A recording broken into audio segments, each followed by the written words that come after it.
Welcome to How to Solve.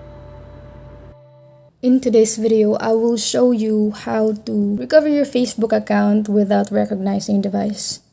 So the first thing you need to do is to go to your Play Store and make sure that the Facebook on your phone has been the most updated version. Now after doing that, go to Facebook app and then find your account or password.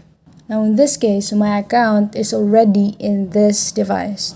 Now all we can do is enter password to log in, but we don't have the password, we don't have the phone number or the email. So what we're gonna do is we're just gonna do this, and you must follow the steps.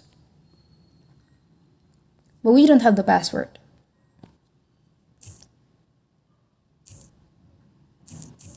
So we're just gonna do that, and then we're gonna do it again.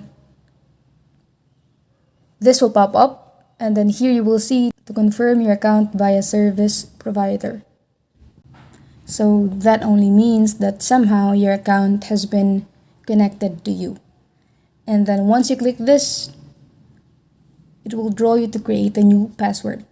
So you just have to enter any password you want to log out of other devices. Please like and subscribe for more content. We'll see you in the next one.